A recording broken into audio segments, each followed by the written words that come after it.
정봉주의 정치쇼 4부 순서 들어있습니다. 비정치의 남. 정치 뉴스 빼고는 다 있는 그러나 바닥에는 정치가 깔려있는.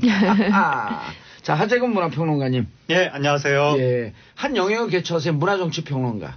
아, 저요? 예. 어차피 뭐 그렇게 해도 문화라는 게 사회 현상이란 뜻이고. 그렇죠. 문화는 전체를 포괄하니까. 예, 당대 사람들의 삶의 모습이란 뜻이기 때문에 예. 뭐 정치고 뭐 사회고 다 들어가는데 예. 일부 분들이 문화를 자꾸 연예로 생각하시는 경향이 있어서. 자, 강경윤 SBS 퍼닝 기자님. 네, 안녕하세요. 스트롱윤 강경윤 기자입니다. 스트롱윤.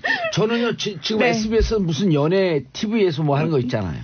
네. 뭐죠? 한밤이 TV였는데 본격 한밤. 본격 한밤으로 바뀌었어, 이름이? 한밤이 TV였는데 본격 한밤으로 바뀌었죠. 네. 저는 그거 진행해보고 싶어요. 진짜 잘할 것 같아. 아, 진짜요? 예. 저를 한번 털어보시겠어요? 그러면 본격 한밤? 네. 네, 본격 한밤. 김구라 씨가 지금 하고 계신데. 그래요? 네. 김구라 씨는 잘 못하지 않아요? 엄청 잘하시죠. 그래요? 그만두지 네. 뭐 이제 김구라 씨. 어제도 봤는데. 지금 당대 최고의 MC 중에 한 명인데요. 아, 네. 그래요? 씨가. 오. 왜냐면 이게 이제 연애도 네. 연애 문화 이런 것도 정치를 배경 깔아놔야 되거든요. 그렇죠. 연결이 돼 촛불 있죠. 이후에. 촛불 이후에. 알겠습니다. 넥센. 끊임없이. 예. 남편 소식 끈질기게 보도하고 있어요. 제가 또 진짜 한 끈질김 하거든요. 예, 한 스통. 네, 자꾸 저한테 그 오보라고 자꾸 하시면은 제가 자꾸 이렇게 팩트로 폭력을 본의 아니게 해드릴 수밖에 없어서 좀 그렇습니다. 예, 네, 사실 월요일 날 팩트 체크. 네, 팩트 체크, 팩트 폭력 예, 아니고요. 그 팩트 체크를 하면서 지난 월요일에 그러니까 15일 날 낸시랭 남편 전준주 씨의 그 재판이 있었습니다. 거기에 이제 낸시랭 씨와 전준주 씨가 함께 왔고. 저도 당연히 재판에 취재 가서 낸시랭 씨를 1시간 정도 얘기를 한 적이 있었거든요. 예, 15일 날. 네, 15일 날이었어요. 왜냐면 그때 전준주 씨는 재판에 참석 중이었고 이게 비공개로 이루어지다 보니까 방청객들은 다 나가야 됐거든요. 아하. 그래서 저는 이때가 기회다. 제가 낸시랭 씨에게 얘기를 찰스다. 해서 네, 이거를 사실을 진실을 얘기를 해줘야겠다 해서 낸시랭 씨랑 이제 1시간 정도 이제 설전을 좀 벌였죠. 네, 제가 이제 이것도 아니야. 그럼 이건 어떻게 생각하냐? 이건 어떻게 생각하냐? 줄줄줄줄 얘기를 했는데 낸시랭 씨는 뭐 굉장히 약간 바위 같은 느낌으로 아주 단단하게 그건 남편한테 물어보셔야죠. 저는 몰라요. 500억 재력가라고 하는 거에 대해서도 확신이 있어요?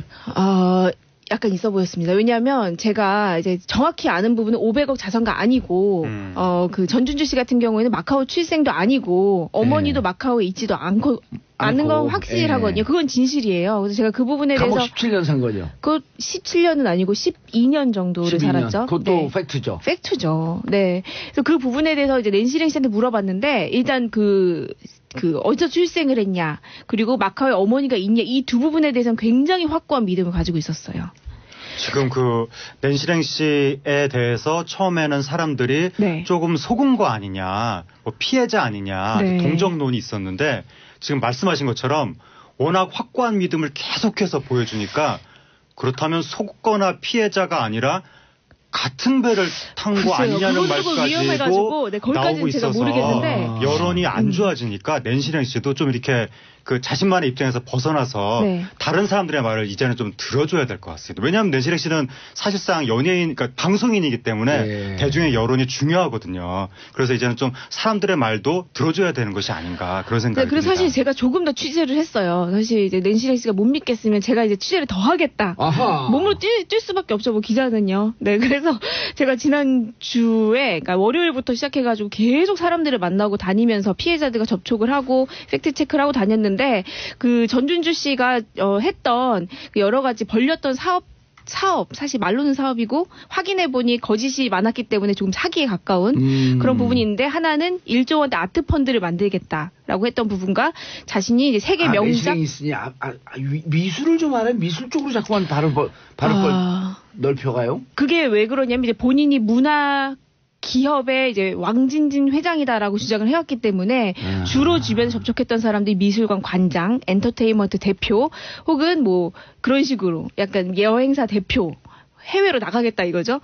그런 사람들을 이제 다 믿고 있다가 지금은 다 와해가 됐어요. 왜냐하면 그분들은 상식적으로 판단할 받고 진실을 받기 때문에 이건 사실이 아니다 하고 다 떠나갔는데 지금 그 독수리 오영재 5명의 사람들이 있던 그 부분이 다 떠났고 지금 그 역할을 낸시 랭시가 혼자 묵묵히 해주고 있어서 저는 그게 너무나 안타까운 상황입니다. 12년 감옥 산 거에 대해서 어떻게 네. 생각하세요?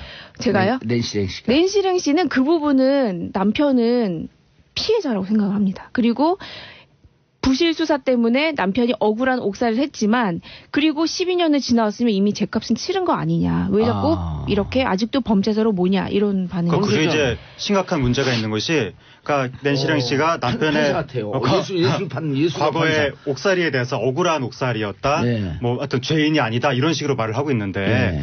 문제는 과거에 특수 강도 강간 혐의를 받았다고 하는 것이거든요. 예. 라고 하는 것은 피해자가 있다는 뜻이겠죠. 피해자 한번 찾아보시죠. 그런데 지금 특수강도. 지금 네. 그 부분에 대해서 만약에 낸시랭 씨가 억울한 옥살이었다라고 주장을 한다는 것은 과거에 있었던 피해자에 대해서 2차 가해를 가하는 것이 될 수가 있는 것이기 때문에 네. 거기에 대해서 사죄를 하기는커녕 저하고 같이 한밤 진행하실래요? 아니요, 제가 근데 사실 이 얘기를 그 하평론가님 하신 얘기를 정확하게 낸시랭 씨한테 제가 얘기를 했거든요. 네. 그러니까 낸시랭 씨가 남편을 옹호하기 때문에 한 발언이라서 저는 그 선의를 믿어드린다 하더라도 그게 그 과거에 있던 피해자들에게 2차 피해를 가하는 부분 분명히 아셔야 된다라고 얘기를 했는데 이제 본인은 그 부분에 대해서 제가 기자님이 아는 것보다 훨씬 더 남편에 대해서 많이 안다. 기자님은 모른다 이렇게 얘기를 해서 사실 지금 좀 그분 한번 좀 답답했습니다. 찾아보시죠. 제가 한번 노력해 보겠습니다. 예. 그분은 이제 밝히면 안 돼요. 그럼요, 밝히면 안 되고. 그럼요. 네. 2차, 조심스럽게 3차 피해가. 다가서야죠. 네. 그리고 또 한 분 만나볼 사람이 있어요. 누굴까요? 전준주? 이름이 뭐예요? 남편이죠. 예, 전준주? 네. 만났죠. 예, 만났는데 네. 전준주와 감옥에서 가장 오래 산 사람을 제가 소개시켜 드릴게요. 네네. 누구죠? 아니 몰라요. 일단 찾으면 돼요. 1940개 교도소는 제가 다 관장을 하고 있습니다. 빵계 전문가십니까? 예, 빵계. 예? 슬기로운 감빵 생활. 아, 그거 진짜요? 저한테 교도소의 비선실 네, 슬기로운 감방 생활 자문하셨다고. 그리고 네. 왜냐면 제가 거기서 유명 인사인 게 네. 그 골방 몸짱 있잖아요. 네네. 교도소에 있는 하셨죠. 분들은 운동하는데 다 그 책을 써요. 그게 바이블인가요? 네. 교도소 헬스계 네. 헬스 운동 많이 하거든요. 헬스계 바이블. 네. 아니 저기 골방 몸짱. 슬기로운 네. 감방 생활 원래 카메오 출연까지도 그랬다가 할 수 복권 있었다고. 내면서 끝. 네, 복권되는 예. 바람에. 네. 예. 자, 왕밤빵 먹는 중장년님 한 번 물면 절대 놓지 않는 세포트 기자 강경훈 화이팅. 네. 자, 다음 이슈로 넘어갑니다. 네, 다음 이슈는 박유천 반려견? 네, 그렇습니다. 박유천 씨 반려견 논란인데요. 사실 이게 7년 만에 사건이 발생된 지 7년 만에 다시 소송이 제기된다 이런 소식입니다. 이 박유천 씨는 잘 알다시피 JYJ 멤버이자 또 배우로도 활동하고 있는데요. 이 박유천 씨가 7년 전이면 2011년이죠. 박유천 씨 한 지인이 박유천 씨의 반려견에게 머리와 얼굴 등을 좀 물렸는데 그 상처 때문에 최근에 박유천 씨를 다시 고소를 했고 과실치사기죠. 왜 7년 만에? 그러니까 그 부분이 이제 다 이후에 말씀드리려고 했는데요. 이제 사건이 발생되고 본인은 쭉 치료를 받아왔고 쭉 치료를 받아오면서 약 3억 원 넘게 돈을 썼다. 그리고 향후에도 또 다시 재발됐다. 네, 뭐 재수술도 해야 되고 치료도 받아야 되기 때문에 그 부분 공소시효가 끝나기 전에 형사 고소를 하게 됐다라고 주장을 했습니다. 공소시효는 몇 년이에요, 이거는? 제가 알기로는 7년 정도인 걸로 알고 있는데 왜냐면 올해까지라고 제가 들었거든요. 또 우리나라의 매체가 참 문제가 있는 것이 이 사건에서 가장 핵심적인 것은 네. 그러니까 책임 유무를 가리기 위해서는 이 피해자 분이 물릴 당시의 상황이 명확하게 나와야 되거든요. 네. 그러니까 그때 뭐 박유천 씨가 옆에 있었는지 뭐 개한테로 박유천 씨가 이분을 데리고 갔는지 뭐 등등등 구체적인 상황이 나와야 되는데 요거 관련 기사를 검색해서 몇 개를 쭉 봐도 상황에 대한 묘사는 하나도 없고 그냥 피해자의 그 피해 상황에 대한 구체적인 묘사만 잔뜩 나와 있어서 너무 매체가 정확한 사실관계보다는 좀 자극적인 부분 쪽으로 치중해서 보도를 하는 것이 아니냐. 무조건 연예인 탓이다라는 쪽으로만 몰아가기식 보도를 하는 것이 아니냐. 매체 보도 관행에도 문제가 있는 거죠. 강경윤 기자 얘기를 들어야죠. 네. 들어야죠. 네, 이게 2011년도고 당시에 이제 박유천 씨가 한창 고공행진 중이었을 때인데요. 당시에 박유천 씨가 어머니와 동생하고 함께 한 주상복합에 살고 있었고 그 강아지 견 원종의 말라뮤트예요. 말라뮤트 아시겠지만 썰매 끄는 강아지거든요. 오, 그 큰 개요? 네, 그 큰 대형견. 개예요. 네. 네, 오. 이름이 하랑이었는데 그 개를 이제 키우다가 너무 크고 하다 보니까 그 개를 베란다에서 키웠다고 해요. 네. 그리고 이 피해를 당하신 이 여성분 같은 경우에는 박유천 씨의 지인이라기보다는 박유천 씨 매니저의 지인이라고 알려져 있는데요. 그 여성이 이 집에 강아지를 보러 갔다가 베란다에 문을 열어서 강아지를 보고 있는 상태에서 걔한테 물렸다. 네. 이렇게 들었는데 아까 지적해 주신 대로 박유천 씨가 이때 당시 어떤 행동을 했느냐. 네. 네, 견주라는 부분은 확실하지만 박유천 씨가 어떤 행동을 했느냐 이런 부분은 아직 제가 조금 더 취재를 해볼게요. 그리고 심지어 네. 인터넷 일각에서는 그때 박유천 씨가 집에 없었다고 주장하는 사람들까지도 있어서 네. 이게 사실관계가 어떻게 된 건지 네. 만약 그렇다면 주인이 없는데 누군가가 가서 베란다를 열고 걔한테로 다가갔다면 이것을 박유천 씨의 책임이라고 할 수가 있는 건지 이런 부분이 있는 건데 매체들이 이런 이걸 쏙 빼놓고 그냥 박유천 씨 걔한테 누가 크게 물려서 다쳤다 이런 식으로만 보도를 하니까 네. 너무 이것은 몰아가기식 보도를 하는 것이 아니냐. 그렇죠. 뭐 사실에 대한 진실 같은 경우는 조금 더 취재를 해봐야지 명확해질 것 같은데 네. 일단 중요한 거는 박유천 씨가 당시에는 좀 사과를 했고 당시에 사과와 함께 사과할 문제가 아닌데 머리하고 그 다리를 그렇게 그렇죠. 크게 예. 물렸다고 그 한다면? 병원을 가서 약 500만 원에서 1000만 원 정도가 든 것으로 알려진 돈 봉투를 건넸지만 그건 거부 당시에는 했다고 하고요. 하지만 그 이어서 계속해서 이 상처 부분이 재발하고 계속해서 치료를 해야 되고 이로 인해서 우울증도 심해지고 이런 정신적 피해까지 입으면서 이 여성분이 이제 7년 만에 다시 한번 고소를 하게 됐고 이 형사 고소가 진행된다는 거는 이제 아니, 민사를 얼굴을 한다는 물렸네요, 거잖아요. 보니까. 네. 네, 얼굴하고 머리 쪽, 광대뼈 쪽에 피부가 움푹 패일 예. 정도로 아직도 좀 후유증이 있다고 하고요. 굉장히 큰 부상을 당한 건데 만약에 박유천 씨가 네. 자기한테 책임이 있는데도 불구하고 이렇게 큰 부상을 당한 분을 방치했다면 굉장한 문제가 있는 거죠. 음. 예. 그러니까 사실 규명을 하긴 해야 됩니다. 7년 전 일을 두고 피해자가 12억이나 배상을 요구했다? 네. 너무 과도한 거 아니냐는 여론도 있었는데요. 지금 상처를 보니까 20반, 30반을 뭐 11cm 구매고 얼굴 부분이 입술 끝쪽이 물어뜯기고 단순히 피부 표면만 꿰맨 게 아니고 속에서부터 4겹, 5겹 올라오면서 꿰맸고 광대 부분은 조직이 일부 소멸됐다? 그러니까 지난 7년 동안 병원비만 3억 2천만 원이 들어갔다는 거예요. 앞으로 더 들어가야 되고 또 치료를 계속해야 되는 굉장히 큰 중상인데 문제는 그 왜 그때 중상이 얘기를 안 했지? 그 중상이 왜 생겼는지 생겼을 당시의 상황이 지금 나오지 않고 있는 겁니다. 네, 아까 질문이 뭐였죠? 아니 이게 왜 그때는 문제가 안 됐죠? 아, 이 여성분이 그러니까 왜 7년 만에 했냐 이게 사실 비난 여론이 좀 있었거든요. 예. 왜냐하면 이제 박유천 씨가 지금 계속해서 그런 법적인 소송이 계속해서 불거지면서 이거 혹시 합의금을 노리고 한 거 아니냐 뒤늦게 이런 그런 비판적인 여론도 있어서 이 여성분이 인터뷰를 했는데 이제 본인은 박유천 씨한테 연락을 취해서 보상을 요구할 수 있었지만 다시 박유천 씨하고 막 그런 공방을 치르는 그런 부분들이 좀 다시 한번 그 상처에 대한 부분을 드러내는 게 돼서 정신적으로 힘들어서 지금까지는 미뤄왔다. 근데 더 이상은 떨어지는데요. 네, 미룰 수가 없었다. 이렇게 주장을 하고 있었죠. 또 우리나라 네. 매체에 몰아가기식 보도가 문제가 있는 것이 얼마 전에 최시원 씨, 예. 슈퍼주니어 최시원 씨 개가 어떤 분을 물었는데 그분이 돌아가셨다라고 해서 예. 최시원 씨 개 때문에 돌아가셨다는 식으로 거의 대부분의 매체가 그렇게 보도했는데 매체비 비용 그만 끝내시고요. 예. 근데 팩트 접근을 하셔야지 이제. 네, 그 지난해 팩트가 10월이었죠. 매우 중요한 팩트인데도 불구하고 보도가 안 나온다는 게 문제인 거죠 지금 핵심적인 그 팩트에 대해서 그 물릴 당시의 상황이 어땠는지. 근데 지금 그러니까 아직 미스테리에 쌓여 있는 거죠. 물릴 당시의 상황이 어땠는지. 박유천 씨가 어떤 역할을 했는지. 네네, 그 부분은 제가 그러니까 이게 알아보고. 엄청난 네. 화제가 되고 수많은 보도가 나왔는데도 어떻게 그렇게 핵심적인 부분에 대해서 다들 빼먹을 수가 있느냐. 결국은 핵심적인 부분은 중요하지 않고 이건 연예인 탓이다라고 몰아가기식으로 보도를 하려고 하는 매체들의 속성이 있다는 그러지 겁니다. 않는데요? 연예인 탓이다는 게 아니라 이분이 너무 과한 박유천 씨 동정 여론이 더 많다는데요, 현재는? 네, 현재는 좀 그런 편이죠. 아까 처음에는 뭐 동정 여론이 있다가 나중에는 피해자가 상처가 엄청 크다고 하니까 그러면 이제 피해자도 그럴만하다 이런 식으로 여론이 바뀐 건데 근데 하여튼 중요한 건 그게 아니라 이게 굉장히 화제가 된 네. 사안인데 정작 핵심은 빼놓고 보도를 한다는 겁니다. 우리나라 매체가. 그래서 지금 여기에 대해서 우리가 가타부타 말을 할 수가 없는 판단을 내릴 수가 없는 그래요? 이 사건에 근데 대해서. 최시원 씨 같은 경우는요, 사실 어쨌든 뭐 그게 직접적으로 사인이 뭐냐 이렇게 하기보단 유가족은 어쨌든 간에 그런 부분에서 직접적인 사인이었다고 주장을 하고 있는 거고 그러니까. 폐혈증이었다고 하니까요.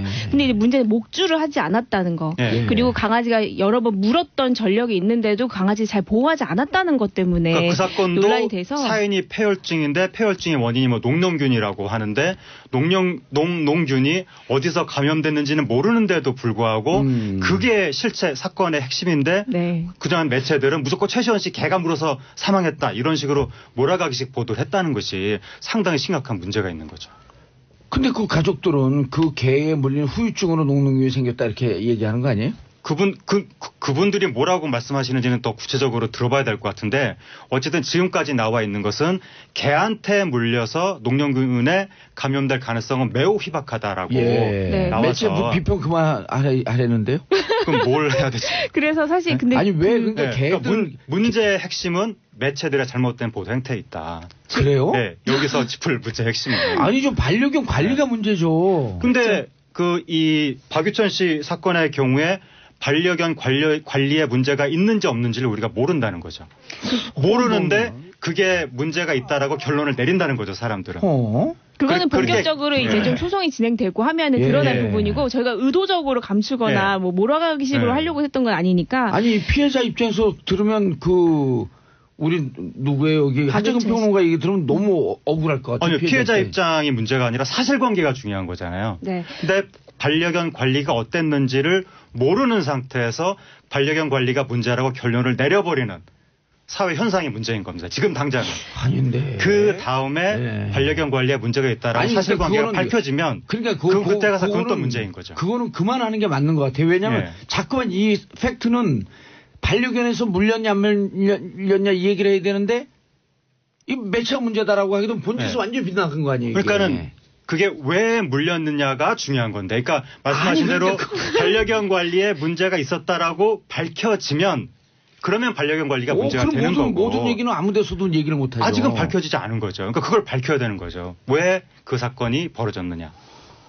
예, 아니 그 벌어진 거를 보도할 수 있는 범위 내에서는 보도하고 그 정도에서 또 얘기를 하고 그래야지 자꾸만 매체로 하게 되면 이 팩트는 피해가는 거죠. 네, 그냥. 하평론가님, 일단 이 최시원 씨 당시의 사건 이후에 굉장히 그 공분을 산 여론이 많았긴 했던 건 그러니까요. 사실이잖아요. 그러니까 근데 얘기하는 거죠. 당시에 그 최시원 씨는 과태료 5만 원 정도에 이제 그치는 이제 현행법상 그렇게밖에 네. 할 수 없는 부분이 있어서 좀 그것 때문에 관리 소홀에 대한 부분이 많이 사회적으로 이슈가 됐던 것 같습니다. 3월부터 보세요. 개파르치 제도가 시행하는데 반려견 목줄이 2m 넘으면 과태료를 부과하게 됐고 또 뭐가 있어요? 내용도 없네 뭐. 네, 그렇게 해서 이제 네. 저도 사실 강아지 키우는 입장인데 이런 보도가 나오면서 이게 사실 애초에 됐어야 될 일인데 이제 이런 식으로 굉장히 이슈가 안타깝게 되는 부분이 있어서 좀 경각심을 가져야죠, 저희가. 그럼 그 이후로 개 관리에 대해서 문제들을 계속 문제 제기를 하고 있으니까. 네. 자, 하정우 평론가님. 네. 정용화 씨의 속사정? 정영화 씨. 예. 그러니까 네. 이제 많은 분들이 아시겠지만 정영화 씨가 그 경희대 대학원 그것도 예. 이제 박사과정 예. 거기에 면접을 보지 않고 들어갔다라고 해서 상당히 공분이 일어난 사건인데 네. 거기에 대해서 지금 그 학과장 그 정용화 씨를 찾아가서 면접을 봤다고 했던 그 학과장이 뭐 직위 해제가 됐다. 해제가 논의되고 있습니다, 예. 지금. 논의되고 있다는 보도도 있고 직위 해제가 결정됐다는 보도도 있고 네, 지금은 두 일단 가지 보도가, 실무적인 예, 단계에서 동시에 논의가 되고 나오고 있는 것 있는데, 같은데 예. 되지 예. 않을까 싶은 예상이 예. 들고요. 그리고 정영화 씨에 대해서도 뭐 입학 취소가 논의되고 있다. 그렇게 지금 이야기가 나오고 있습니다. 네. 입학 취소가 논의되고 있다. 논의되고 있다. 예. 근데 여기가 연예인들이 많이 다니기로 유명한 학교라고? 많이 다니기로 경희대가? 유명합니다. 이 경희대인데요. 예. 경희대가 특히나 가수들이 좀 많은 것 같습니다. 어허. 그동안 그리고 이제 문제는 학부에도 한 300명 정도 지금까지 역대 그러니까 학부와 이제 그 학사와 그 석사 쪽까지 다 합치면은 예. 300명 정도 되지 않냐라는 예측이 있을 정도로 굉장히 많은 연예인들이 다니는 학교로도 유명한데요. 아까 말씀하셨을 때 그 면접 보지 않아서라고 했는데 이게 약간 애매한 부분이 있는 게 아하. 일단 처음에 지원을 한 거는 2016년 2학기 때 먼저 지원을 했다고 하는데요. 예. 당시에는 학교에 가서 면접을 봤다고 합니다. 아하. 근데 당시에 그 특별 전형하고 일반 전형이 있는데 본인은 일반 전형에 체크를 해야 되는 특별 전형에 체크를 해서 그게 이제 그 취소가 됐다고 해요. 그러니까 면접이 떨어지게 된 거죠. 결국에는 그렇게 돼서 두 번째 이제 2017학년 1학기 때는 예. 박사가 이제 먼저 역으로 전화가 온 거죠. 이제 지원을 해라. 다시 지원해라. 네, 아하. 떨어졌으니까 아깝게 떨어졌으니까 그 실수로 떨어졌으니 지원을 해라라고 했고 그 교수가 그러면 내가 너희 학교로 가서 면접을 진행하겠다라고 얘기를 한 어찌 보면 부분인데요. 대학이 적극적으로 유치를 한 거네요. 유치를 한 거죠. 네, 그 부분이 정확한 것 같고요. 총 3가지가 이제 아하. 합당하게 있어야 그러니까 되는데 정시에는 찾아가서 면접을 정상적으로 봤다는 거죠. 본인이 합격하고. 네, 정용화 씨가 2016년 2월 2학기 때. 근데 처음에는 그때는 근데 입학이 되지 않았죠. 추가 모집 때 아니 추가 모집이 아니고 2017년 2016년 2학기는 떨어졌고 네. 2017년 1학기 때 학교에서 연락이 와서 다시 지원을 해라. 추가 모집이 아니라 네. 바로 다음 학기군요. 다음 네, 학기. 총 3가지가 충족이 돼야 되는데 하나는 포트폴리오고요. 하나는 면접이었고 하나는 이제 실기였는데 이 정용화 씨 같은 경우에는 포트폴리오 서류는 다 작성을 했다고 예. 하고요. 실기 같은 경우에는 정용화 씨가 드라마, 예능, 가수로서 계속 있으니까 자료가 있으니까 그 부분은 그 부분으로 충족이 됐는데 이제 중요한 건 면접이었는데 사실 면접이라고 하면 당연히 정용화 씨가 학교에 가서 면접을 교수 면담을 하고 면접을 보는 게 당연한 예. 건데 그게 저희가 보기에도 상식적인데 교수가 내가 너희의 소속사에 가서 보겠다 연습실에 가서 보겠다라고 해서 한 부분이 이제 문제가 된 거죠. 그런 전략은 그 학교에서는 없었나요? 그 학교에서 사실 있었던 것으로 추정이 좀 되고 있습니다. 그리고 만약 그것이 하나의 제도라고 한다면 문제가 없는 거 아니에요? 학교에서 그러니까- 전형의 한 방식이라고 한다면. 그게 맞습니다. 제도가 아니라 예. 몇몇 사람들한테 주어진 특혜라고 이야기가 나오다 보니까 사회적으로도 문제가 되고 경희대 내부에서 뭐 직위 해제를 한 해 만에 지금 논의를 한다는 것만 보더라도 스스로도 문제가 이게 됐다. 문제라는 것을 인정을 한다고 봐야죠. 네, 학교에서는 사실 이게 규정이 명확하지가 않고 일임한다. 그러니까 선발 과정에 대해서는 교수에게 일임한다 이런 부분이 있기 때문에 좀 애매하다고 해요. 학칙으로 딱 명확히 그래도 나누기가. 우리 일반 청취자나 일반 학생들 그렇죠. 보기에 우리라고 그러면 그렇죠. 우리가 바쁘니까 우리 회사에서 면접 보세요 그러면 왔겠냐 이거예요. 그렇죠. 안 오죠. 연예인으로서의 어떤 특혜를 준 건 사실인데 이게 예. 부정 입학이냐 아니냐에 대한 부분에서 정용화 씨는 그 부분은 약간 억울하다 이런 입장인 것 같습니다. 예. 왜냐하면 본인이 정유라 같은 경우에는 한 명을 밀어내고 자기가 그 자리에 아하. 가서 부정 입학이 명확한 거지만 정용화 씨 경우에는 그때 미달이었습니다. 미달이었다고 네, 그러더라고요. 미달이어서 본인이 들어가도 떨어진 사람이 없었기 때문에 이게 부정 입학으로만 비춰지는 거는 좀 억울하다. 근데 이런 정영아 속내인 씨가 거죠. 해명을 했잖아요. 네. 어쨌든 그래서 특혜 받았으므로 네. 죄송합니다가 아니라 네. 난 모르고 소속사에서 한 일이다. 맞아요. 예. 라고 발뺌형식으로 하니까 더 불을 질러버렸잖아요. 그렇죠. 본인은 무지했다. 그러니까 정확하게는 이제 본인의 잘못은 무지였다라고 얘기를 한 건데 일반인들이 제가 한 보기에는 말씀드릴게요. 네. 법률 용어로 무지는 면책 사유가 아니다. 아닌가요? 그럼 면책 사유가 아니에요. 근데 정용화 근데 씨가 끝났는데. 실제로 대학원 입학 과정을 몰랐을 가능성이 높아 보이고 예. 더 문제는 그 교수와 끝났어요. 소속사가 아닌가 예. 그렇게 생각이 됩니다. 알겠습니다. 자, 두 분 인사하시고요. 네, 감사합니다. 감사합니다. 네, 저는 내일 토요일 11시에 다시 찾아오겠습니다. 평화를 사랑하는 국민 여러분 감사합니다. 땡큐. 피스 코리아.